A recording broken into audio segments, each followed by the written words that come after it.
মেষ রাশির 18ই মের পর অনেক বড় সুখবর আসছে। মেষ রাশির জীবনে 18ই মের পর তোলপাড় ঘটবে, অর্থবৃষ্টি এবং বন্যা বইবে।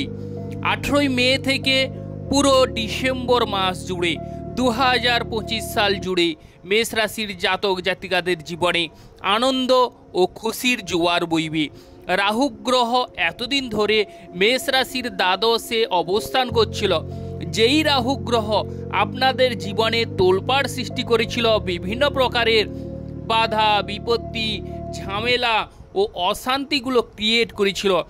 অনেকের ক্ষেত্রে অর্থভাগ্য মোটেই ভালো ছিল না। শরীর স্বাস্থ্য অনেকের ক্ষেত্রে মন্দা দেখা গেছে, শরীর স্বাস্থ্যের উপর অনেকের চাপ গেছে, বা প্রেমে অনেকের বাধা গেছে, প্রেম জীবন টিকেনি অনেকের ক্ষেত্রে। এবার কিন্তু রাহু গ্রহ আপনাদের আশীর্বাদ স্বরূপ আসতে চলেছে। প্রথমেই আমরা জেনে রাখি যে মেষ রাশির প্রকৃতিগত বৈশিষ্ট্য, তারপরে এই মেষ রাশির 18ই মে থেকে পুরো ডিসেম্বর মাস জুড়ে কি খুশির খবর আসছে সেগুলো আমরা আলোচনা করব। তো প্রথমত মেষ রাশির প্রকৃতিগত বৈশিষ্ট্যের দিকে গেলে, কালপুরুষের রাশিচক্রে প্রথম রাশি হচ্ছে মেষ রাশি, যার অধিপতি গ্রহ হচ্ছে মঙ্গল গ্রহ। মঙ্গল গ্রহ কি দিয়ে থাকে না সাহস এবং উৎসাহস। যে কোনো কাজে মেষ রাশির জাতক জাতিকারা সাহসের সঙ্গে এগিয়ে যায় এবং উৎসাহসের সঙ্গে কাজগুলো করে থাকে। তবে অনেক সময় এরা এতটাই সাহস দেখিয়ে ফেলে, সেক্ষেত্রে এরা কিন্তু অনেকটাই সমস্যার সম্মুখীন হয়ে পড়ে। মেষ রাশির জাতক জাতিকারা প্রচুর পরিমাণে দয়াশীল বা দয়ালু প্রকৃতির এবং মায়া মমতা পরায়ণ। এবং এই রাশির জাতক জাতিকারা এরা কিন্তু দ্বন্দ্বে আহ্বান করে বা সাহসী হয়ে থাকে। প্রতিযোগিতামূলক কর্মে এরা এগিয়ে যায় বা বাজি ধরে, কিংবা এরা অনেক সময় জেদ করে, বা যদি কাউকে কথা দিয়ে ফেলে তাহলে সেই কথার নড়চড় কোনো মতেই করতে চায় না। এবং এরা কিন্তু অনেক সময় পরিশ্রমী হয়ে থাকে। তবে এরা যদি কাউকে ভালোবেসে থাকে তাহলে কিন্তু অনেক সময় জীবন চলে যায়, কিন্তু এরা তাদেরকে ভুলতে পারে না। এর আগে একটা ছোট্ট কথা বলে রাখি, যে সকল প্রিয় দর্শক বন্ধু আমাদের অ্যাস্ট্রোলজি সমাধান চ্যানেল দেখছেন তারা আমাদের চ্যানেলটিকে সাবস্ক্রাইব করে রাখবেন, পাশে রাখা বেল আইকনটি বাজিয়ে দেবেন, যাতে করে অন্যান্য নোটিফিকেশন সর্বপ্রথম আপনারা পেতে পারেন।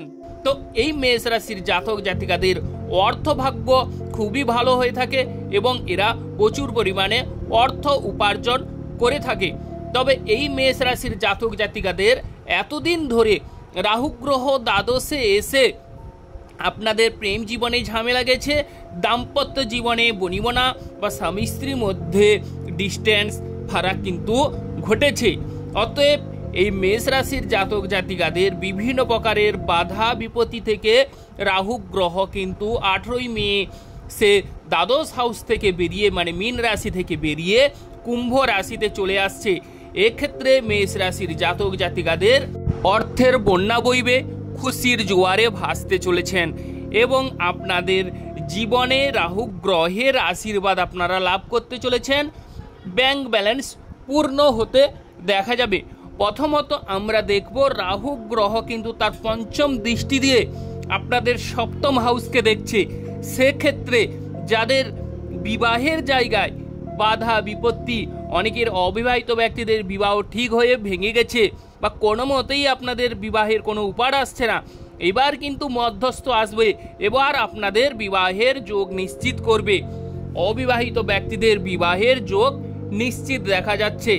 এবং এই 18ই মের পর থেকে পুরো ডিসেম্বর মাস জুড়ে ব্যবসা বাণিজ্যের বিষয় যদি আলোচনা করা যায়, ব্যবসা বাণিজ্যে শ্রীবৃদ্ধি ঘটতে চলেছে। ব্যবসা ক্ষেত্রে অত্যন্ত সুন্দর, ব্যবসায় পাবলিকদের সঙ্গে আপনাদের সুনাম বৃদ্ধি পেতে চলেছে। 18ই মের পর ব্যবসা ক্ষেত্রে যারা ভাবছেন আমি কবে ব্যবসাটাকে বড় করব, কবে ব্যবসায় সফলতা লাভ করব, কোন সময় ব্যবসাটাকে বৃদ্ধি করলে বা কোন সময় ব্যবসায় মনোনিবেশ করলে বা মনোযোগ দিলে ব্যবসায় আমরা সফলতা লাভ করব, 18ই মের পর প্রিয় দর্শক বন্ধু অবশ্যই আপনারা চেষ্টা করুন। ব্যবসা ক্ষেত্রে সফলতা বা শ্রীবৃদ্ধির যোগ দেখা যাচ্ছে। ব্যবসায় আপনাদের সুনাম বৃদ্ধি পাবে এবং দেশে ও বিদেশে 18ই মের পর চারিদিকে সুনাম বাড়তে চলেছে। আপনাদের মান সম্মান এবং যশ বৃদ্ধি পেতে দেখা যাবে।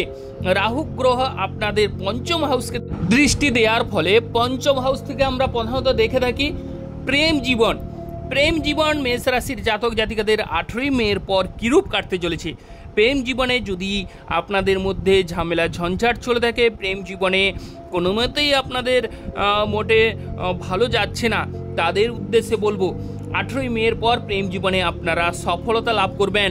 সঙ্গী কিংবা সাথীর সঙ্গে আপনাদের একান্ত নিবিড়ভাবে কথা বলার যোগ দেখা যাচ্ছে এবং প্রেম জীবনে আপনারা 100% অবশ্যই এগিয়ে থাকবেন এবং প্রেম জীবনে মনের কথা বা খুলে অবশ্যই বলতে পারেন, সেক্ষেত্রে তারা কিন্তু অ্যাকসেপ্ট করবে।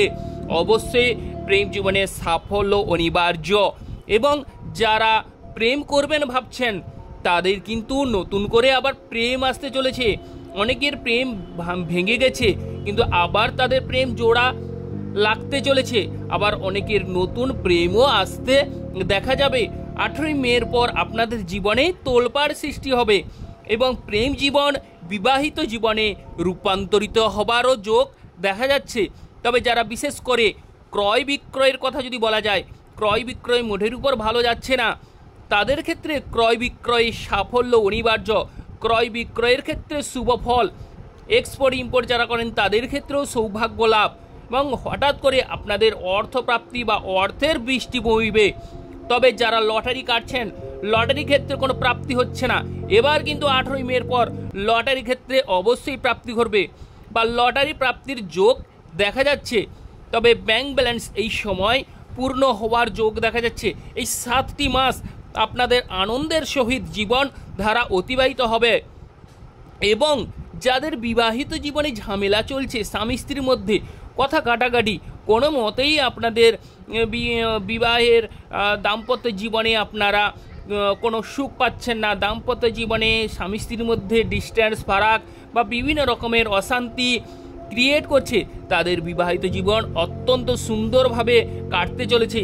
বিবাহিত জীবনে স্বামী স্ত্রীর মধ্যে একটা স্বর্গীয় সুখের উপলব্ধি করতে চলেছেন, স্বর্গীয় সুখ লাভ করবেন মেষ রাশির জাতক জাতিকারা এবং 18ই মের পর বিবাহিত জীবন অত্যন্ত সুন্দর এবং অকল্পনীয়ভাবে কাটতে চলেছে। বিবাহিত জীবনে স্বামী স্ত্রীরা একে অপরের মধ্যে একটা সৌহার্দ্য ভালোবাসা দেখতে পাবেন। ভাব ভালোবাসা গাঢ় হতে চলেছে মেষ রাশির জাতক জাতিকাদের জীবনে। যারা শেয়ার বিজনেস করছেন, শেয়ার বিজনেসে কোনো প্রকারেই সফলতা আসছে না, তাদের উদ্দেশ্যে বলবো এই সময় আপনাদের শেয়ার বিজনেসে সফলতা আসতে চলেছে।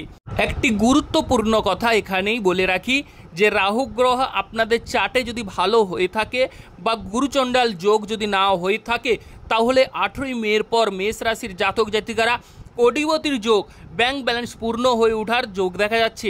সরকার থেকে সাহায্য সহানুভূতি মিলবে এবং আপনাদের কিন্তু অনেকটাই অর্থের বন্যা বইবে। শরীর স্বাস্থ্য আগের তুলনায় অনেকটাই ভালো হয়ে উঠবে। তবে মেষ রাশির দ্বাদশে যেহেতু বড় ঠাকুর শনিদেব অবস্থান করছে, সেক্ষেত্রে চারিদিক চোখ কান সজাগ রেখে কর্ম করুন, ওভারঅল সৌভাগ্য লাভ করবেন। এবং যাদের কিন্তু গুরুচণ্ডাল যোগ চলছে তাদের ক্ষেত্রে এই 18ই মে থেকে অবশ্যই শুভ ফল, তবে কিছু ক্ষেত্রে সাবধানতা অবলম্বন করতে হবে। ওভারঅল যাদের গুরুচণ্ডাল যোগ নেই তাদের কিন্তু অবশ্যই অর্থবৃষ্টি বা করোড়পতি হবার যোগ দেখা যায়। তো যে সকল প্রিয় দর্শক বন্ধু আমাদের অ্যাস্ট্রোলজি সমাধান চ্যানেল দেখছেন, তারা আমাদের চ্যানেলটিকে সাবস্ক্রাইব করে রাখবেন, পাশে রাখা বেল আইকনটি বাজিয়ে দেবেন যাতে করে অন্যান্য নোটিফিকেশান সর্বপ্রথম আপনারা পেতে পারেন এবং আপনারা ভালো থাকুন ও সুস্থ থাকুন।